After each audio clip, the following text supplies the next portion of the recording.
Alright guys, today we're going to talk about in this video is how to fix these cracks. If Josh could zoom in and see that we have a stucco crack here.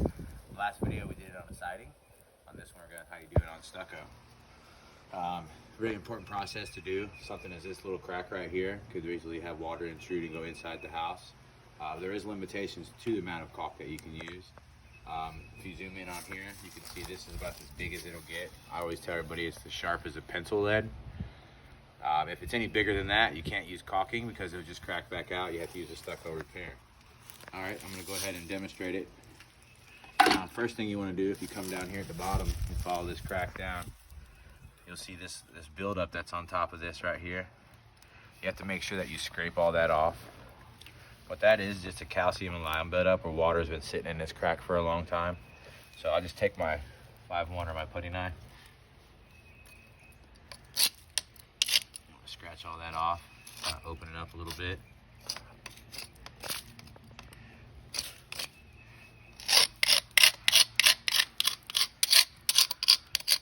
You can see down here also we have a little bit of peeling paint where it's peeling from the beginning.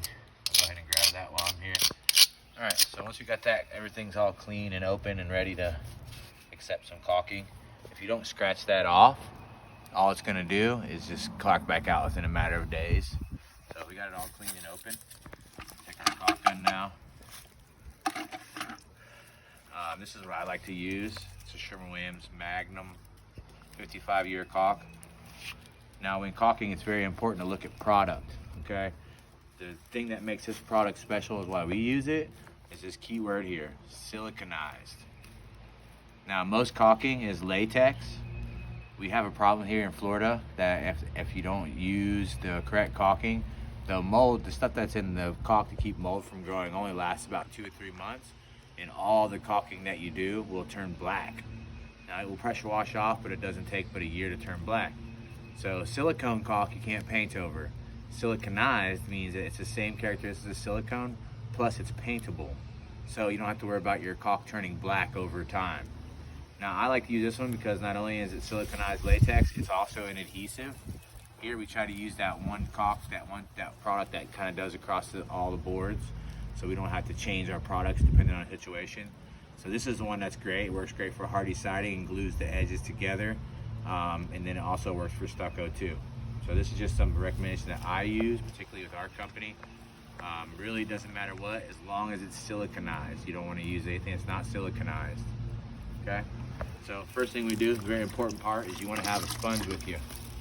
Now the sponge is important. You want to use, this is more like a tile guy sponge. You want a nice dense coarse sponge.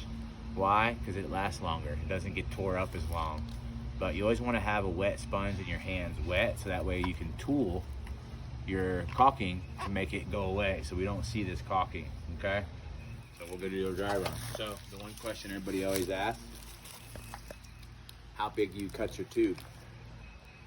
The cardinal rule is you want to cut your tube to place a hole at the end of it. That's going to be about as big as the crack that you have to fill. You don't want to have excess because you're wasting. You don't want to not have enough, because if it's too small, as you're rubbing this stucco with the tube, it's going to close itself off. This is where I find a happy medium, but you want to cut it in a 45-degree angle, and you want to place the whole of your tube on that crack. And what that's going to do is when you squeeze the trigger, it's going to take the pressure of your gun and push the sealant into the crack. And we're just going to do that, and we're going to follow it.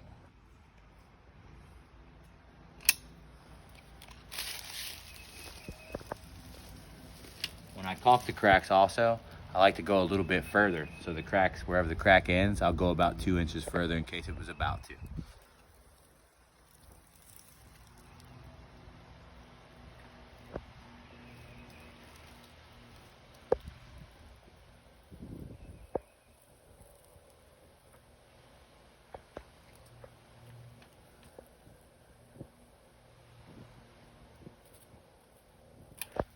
Always keep your tip clean with your sponge. I like to use 5-gallon bucket of water because the more water, the better it dilutes it, and you don't end up with a whole bunch of residue. I have some now, but it will be a lot worse. You'll have a latex glove, so you want to change your water frequently. So here we are with that there. Now, on purpose, if you zoom in, you can see here, I actually missed some of this crack right here. I didn't have the tube over it. No big deal. So when we get done, we're gonna take our finger, we're gonna work that into that crack, pushing it into the crack to make sure that it goes in the crack.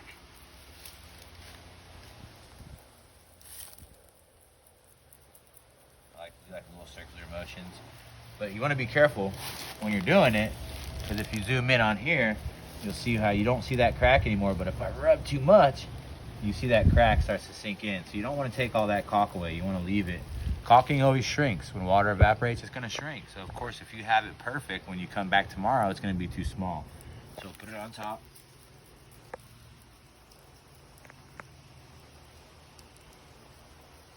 I'm going to work it in the crack.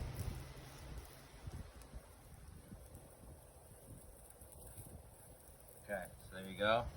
Crack is sealed up, but it looks horrible. You want to be able to blend it so you don't see that crack anymore. And that's where the sponge, see my fingers get all nasty? With the sponge in water, you just rinse it off. You want to squeeze it out. You don't want a bunch of water. Now what we're trying to achieve here is this is right here, you can see you have that edge. We want to get rid of that edge, but we don't want to get rid of our caulking. So we'll use the sponge, kind of work it. It's called milking it in.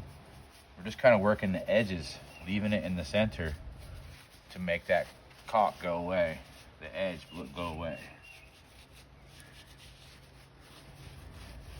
You can see here where you can still kind of see that crack. So I'm going to apply some more in there. Run my finger over it so you don't see that anymore. And we'll just do that all the way up.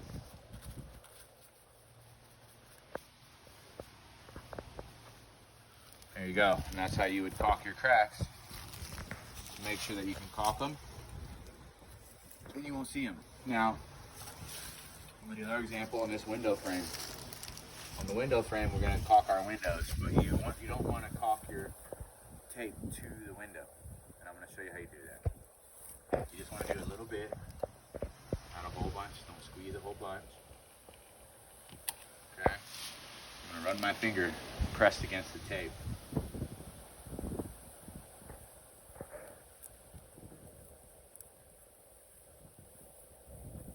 Both directions.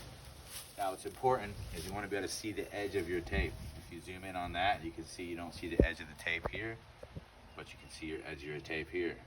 So if that were to happen, you just take your sponge, wipe it off, strike it again until you can see the edge of your tape. Now when you pull your plastic, it's going to rip off there and it's not going to rip your caulking off. I'll go ahead and do it one more time. I'll do it like, don't do it too much. I got a whole bunch of caulk there. See that? But that's excessive. What's going to happen is I'm going to take my sponge, I'm going to run it down this one time, run my finger on it until I can see the edge again. Once you see the edge of the tape, you know you're okay, everything's sealed, and when you come back to pull this off, we'll be good to go. And that will conclude on the proper way to caulk cracks on a stucco house.